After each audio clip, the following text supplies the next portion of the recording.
10 августа, очередная неделя позади. С вами, как всегда, Руслан Левиев. Ох, сегодня будет холиварная сводка. Готовьте тухлые помидоры. Под конец ролика вам захочется кинуть их в меня, написать, что разочарованы во мне, что я любитель государственного сапога и так далее. Но это я оставлю уже под конец ролика. С каждой неделей обостряется ситуация на двух участках фронта, которая в какой-то момент может обернуться мини-коллапсом. Первый такой участок – это Константиновское, оно же Торецкое направление в районе Клебанбыкского водохранилища. Еще где-то 2 месяца назад я в сводке говорил, что там складывается совершенно невыгодное положение для ВСУ, грозящее окружение, и что лучше было бы сразу отойти на заранее подготовленные позиции за водохранилищем, нежели биться за каждый клочок земли до конца, теряя крайне драгоценный ресурс, а именно пехоту. Пару недель назад я сказал, что настала такая фаза войны, при которой полноценных окружений с образованием котлов, с массовой сдачей в плен или попытками колонн прорваться сквозь окружение больше не будет. Это так. Однако само быстрое схлапывание карманов по-прежнему будет происходить. И на этой неделе российские войска уже попытались провернуть это, атаковав колонны бронетехники село Катериновка. Бронетехника – крайне редкая вещь в современное время на этом участке фронта. И мы в команде сходимся во мнении, что ее применили специально, как раз чтобы быстрым прорывом перекрыть проход в районе восточного берега водохранилища и схлопнуть карман. Бронетехника, участвовавшая в атаке, была уничтожена ударами украинских беспилотников. Но непонятно, остаются ли какие-то украинские силы на территории южнее водохранилища. В любом случае, с большой вероятностью к следующей сводке эта часть территории уже будет захвачена. Еще один участок фронта, где ситуация развивается, но еще не настолько опасная, как на Константиновском направлении, но все равно в недалеком будущем грозит мини-коллапсом. Это Покровское направление. Российская пехота периодически заходит в город Родинское, причем с двух сторон. С севера, со стороны села Сухецкое, и с востока, со стороны села Красный Лиман. Также они уже довольно-таки давно находятся на окраинах поселка Дорожное, где находится железнодорожная станция Мерцалово. Понятное дело, что по этой ветке уже давно не ходят поезда с снабжением. Но российские подразделения любят двигаться вдоль железнодорожных путей, используя насыпь около них как естественное укрытие. От Дорожного ЖД-ветка идет на юг через Родинское на Покровск и на север в город Доброполье.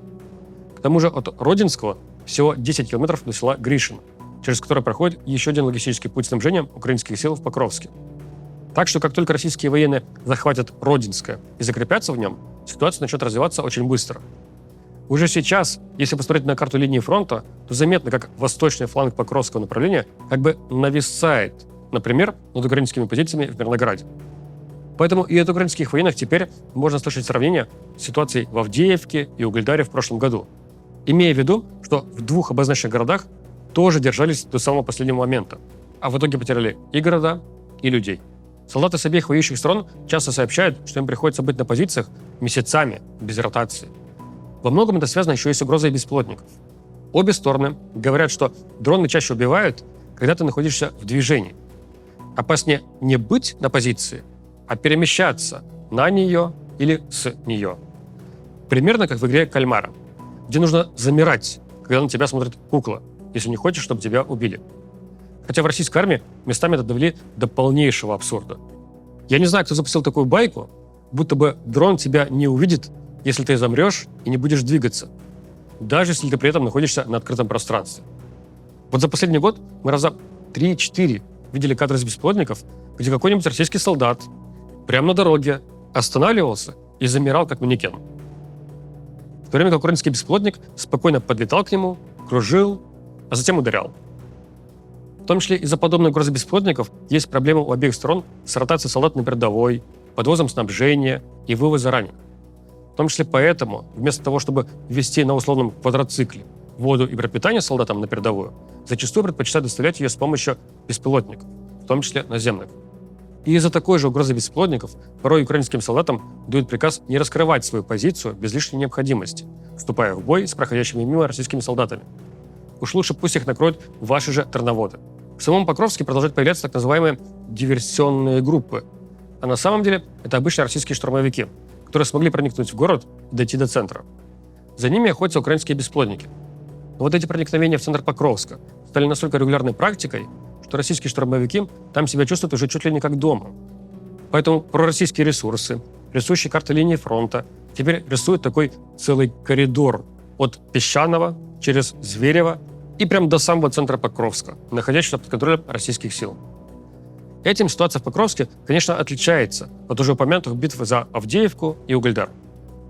Исходя из того, что я слышу в публичной сфере от главнокомандующего ВСУ Александра Сырского, не похоже, что битва за Покровск будет принципиально отличаться от Авдеевки и Угледара.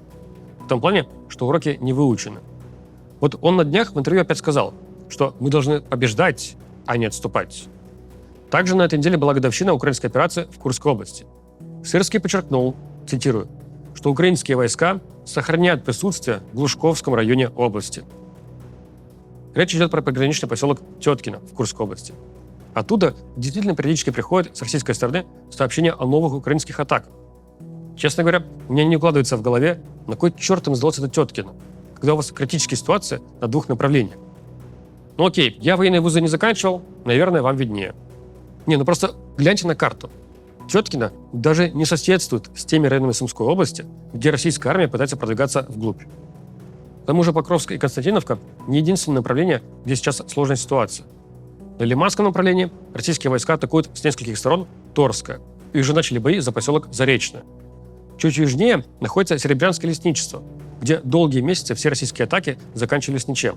А вот на этой неделе им удалось совершить 2 вклинения. Так что, по идее, у украинской армии есть, ну а точнее должен быть, целый ряд более приоритетных направлений, чем богом забытое Теткино.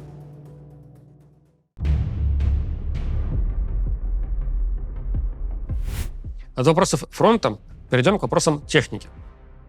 В Пентагоне есть подразделение, которое называется Агентство по сотрудничеству в области оборонной безопасности. Это центральный орган по взаимодействию Пентагона с союзниками в сфере продаж оружия и техники, поставок военной помощи, администрирования кредитов на оборонные нужды партнеров и так далее. На их сайте регулярно публикуются пресс-релизы об одобрении Государственным департаментом сделок по продаже различной военной техники, оборудования и услуг. Таким пресс-релизом это подразделение Пентагона уведомляет Конгресс и общество, что Госдеп одобрил такую-то потенциальную сделку. И если Конгресс не выскажет возражений против нее, то она будет заключена, а следующие товары и услуги поставлены. Теперь это будет одним из основных источников информации о поставках американского оружия Украине. Ведь, как мы знаем, теперь оружие будут покупать у Америки. А значит, по каждой сделке должны быть такие пресс-релизы. Но проблема в том, что эти пресс-релизы написаны строгим юридическим языком, из-за чего порой они вводят в заблуждение неподготовленную общественность. Например, в конце июля был пресс-релиз касательно боевых машин пехоты «Брэдли». Там в самом заголовке и первой строчке документа говорилось о самих боевых машинах пехоты и запчастях к ним. Но в действительности документ не подразумевал продажу машин как таковых, только запчастей и услуг. А такое странное название заголовки было потому, что это название категории в номенклатуре Пентагона. Не зная этого, многие издания и телеграм-каналы когда-то написали, что США продали Украине БМП «Брэдли» на $150 миллионов. Хотя в действительности это было не так. Чтобы вы не попадались на такие ошибки, сразу сделаю вам подсказку. Если сделка подразумевает поставку не только запчастей, но и самих машин, комплексов и систем, то там будет прямо конкретное перечисление, что одобрена продажа стольки-то БМП «Брэдли», такого-то количества самоходок М109, такого-то количества гаубиц М777 и так далее. А так вы можете и сами следить за порталом агентства, изучать публикуемые пресс-релизы. Пока что за последние недели там были пресс-релизы только по продаже запчастей и обслуживанию упомянутых мною видов вооружения. Как я понимаю, в ближайшие дни, после того, как такие сделки одобрят Госдеп, на сайте агентства появятся пресс-релизы о продаже теперь уже не запчастей, а именно оружия для Украины. Не так давно в НАТО разработали новый механизм помощи Украине вооружением. Называется он «Приоритетный перечень потребностей Украины». В англоязычной прессе его сокращают до аббревиатуры PURL. Но я на русском буду называть его просто «приоритетный перечень». По этому механизму Украина составляет список, что ей нужно сейчас в первую очередь из вооружений. А страны Европы выделяют деньги на закупки этого списка. И закупаться все будет напрямую из запасов американской армии. То есть не контракты на заводы-производители, чтобы потом ждать месяцами и годами, а покупки из наличия, из запасов. Все эти закупки будут разделены на пакеты по $500 миллионов. И вот в понедельник Нидерланды объявили, что профинансируют первый пакет на $500 миллионов, который будет включать в себя артиллерийские системы и боеприпасы к ним. Во вторник Дания, Норвегия и Швеция объявили, что они профинансируют второй пакет на $500 миллионов, в который войдут ракеты для комплекса Patriot и другие системы противовоздушной обороны, а также противотанковое вооружение. Более подробные детали о том, чего и сколько поставят, мы узнаем уже из пресс-релизов агентства по сотрудничеству в области оборонной безопасности. Говорят, что сами поставки произойдут в ближайшие недели. На прошлой неделе я как-то умудрился упустить и не добавить в сводку новость о том, что Украина получит от Германии 2 комплекса противовоздушной обороны Patriot в ближайшие 2-3 месяца. Это результат тех самых долгих обсуждений, которые начались с заявления Трампа про 17 Патриотов, а закончились вот этим обещанием поставки 2 систем от Германии. Взамен Германия получит новые комплексы, которые изначально были произведены для Швейцарии. О том, насколько остро нужны комплексы Patriot и прочие системы противовоздушной обороны для Украины, особенно ярко говорит свежий материал по обстрелам от нашей команды. Мы еще в январе прошлого года сформировали внутри нашей команды отдельное подразделение, которое составляет сводки по обстрелам гражданской инфраструктуры, ведет подсчеты всех потерь с обеих сторон. И у нас есть прям отдельный телеграм-канал именно этого направления деятельности. В конце каждого месяца мы подводим итоги, строим графики и делаем сравнения. В мае мы отметили, что количество потерь действительно снизилось. Тогда еще были какие-то попытки договориться о режимах прекращения огня. Плюс Путин показательно на майские праздники давал указания сократить обстрелы. Затем июнь стал самым рекордным месяцем по количеству погибших и раненых гражданских за все время наших наблюдений, то есть с января прошлого года. Сейчас мы подвели итоги июля. Так вот, теперь июль этого года стал рекордом по потерям за все время наблюдений. В прошедшем месяце было на 19% больше погибших гражданских, чем рекордом июня, а раненых стало на 13% больше. Да, это суммарные цифры обеих сторон. Но я могу сказать, что с самого начала наших подсчетов стабильно от 75 до 85% всех потерь гражданских происходит на территориях под контролем украинским властям, то есть в результате российских обстрелов. Если говорить в абсолютных цифрах, то в июле с обеих сторон в результате обстрелов погибли 335 человек, а ранено было 2228 человек. Извините, что буду резать правду матку, но свою роль в этой статистике отчасти играет и некоторая беспечность отдельных гражданских лиц. Возьмем, к примеру, город Херсон. Постоянно фигурирует в наших сводках по обстрелам. Плюс я вам много рассказывал про сафари на людей, которые устраивают российские дроноводы, намеренно атакуя всех гражданских в городе. В Херсоне есть такой микрорайон, который называется Корабел. Он находится на отдельном острове в устье реки Днепр, максимально близко к российским позициям. К тому же уже давно идут бои за острова в устье Днепра. Казалось бы, я молчу про сам город Херсон, но уж Корабел-то точно давно все должны были покинуть. И вот в прошлые выходные российская авиация 2 дня подряд бьет по мосту, соединяющему Корабел с основной частью города. После чего местная администрация опубликовала сообщение, что в этом микрорайоне по-прежнему проживает больше 1000 человек. Или вот кадры российских военных преступлений на передовой. То с Лиманского направления, из Торского мы видим, как российские солдаты расстреливают велосипедиста, едущего по дороге. То на Покровском направлении, в районе Удачного, российский солдат в упор убивает мужчину, идущего по дороге с пакетом. И Торская, и Удачная – это прям передняя линия фронта, где основные бои сейчас идут. Но все равно некоторые гражданские остаются в опасной зоне. Я понимаю, что вы сейчас в комментариях напишите совершенно справедливые замечания. Но, Руслан, не у каждого есть возможность уехать. Многие боятся, у многих нет родственников и так далее. Да, я все это понимаю. Я еще готов как-то понять те же ситуации. Там мы говорим про больного, пожилого человека, которому сложно передвигаться, которому нужен специальный уход. В таких случаях у меня претензии к властям, почему этих людей не эвакуировали. Но часто на таких кадрах мы видим взрослых мужчин, которые вроде довольно свободно перемещаются, ходят и на костылях. Не знаю, мне кажется, лучше уехать в полную неизвестность, нежели погибнуть. Сейчас также появились свежие спутниковые снимки Донецкого аэропорта, который уже много лет находится под контролем российских сил. На этих снимках видно, что там начали строить ангары, очень напоминающие те, в которых обычно хранят шахеды. Так что, видимо, теперь будут их запускать и оттуда тоже.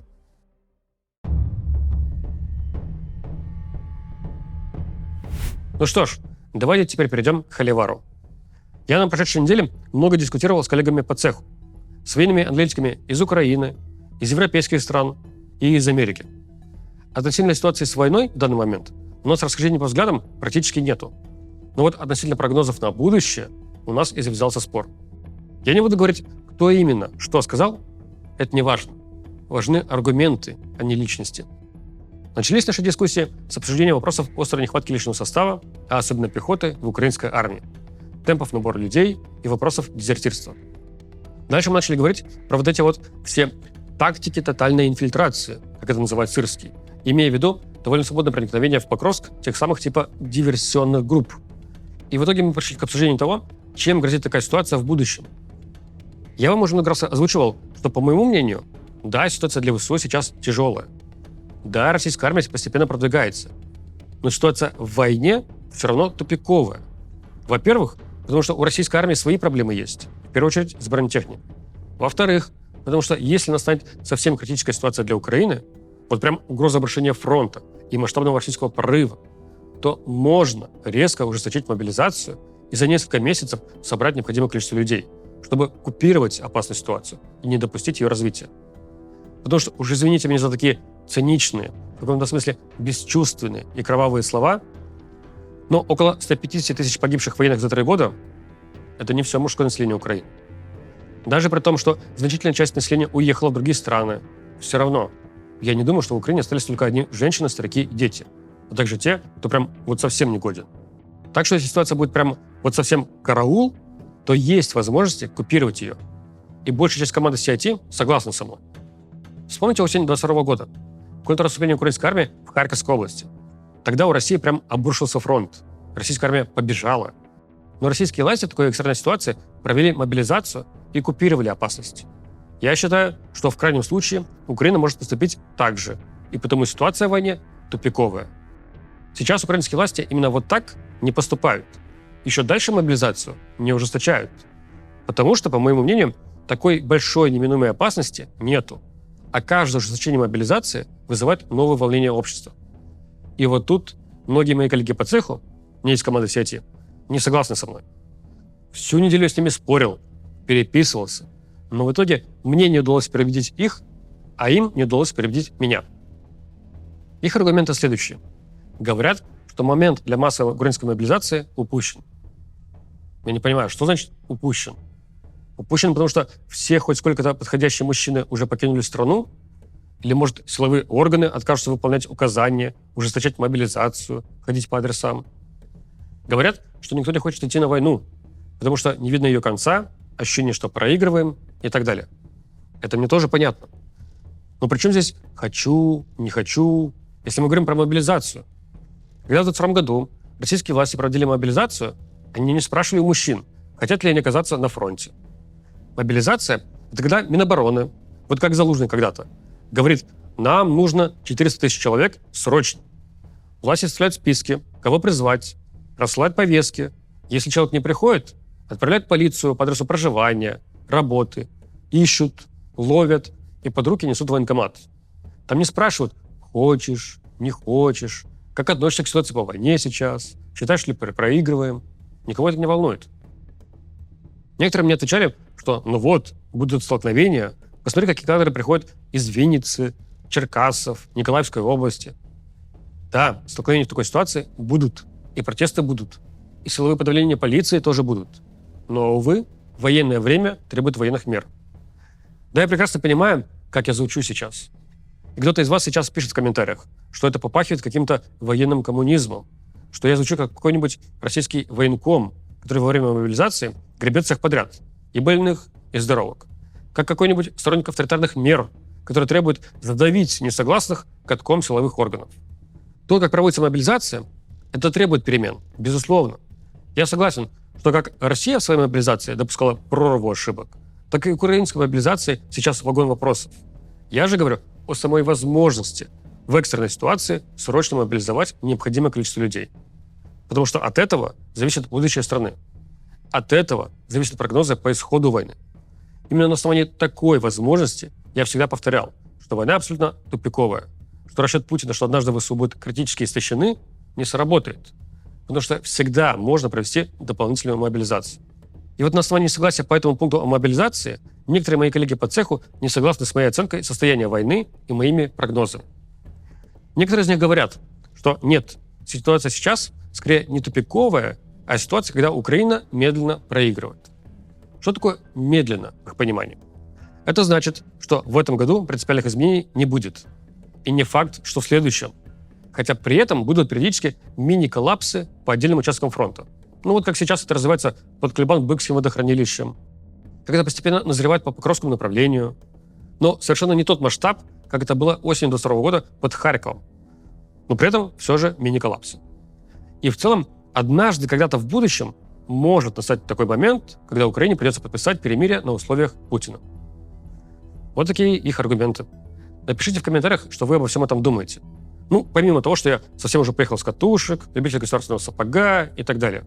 Мне интересно ваше мнение, чьи аргументы более убедительны. Ну а мы с вами увидимся уже через неделю. Пока.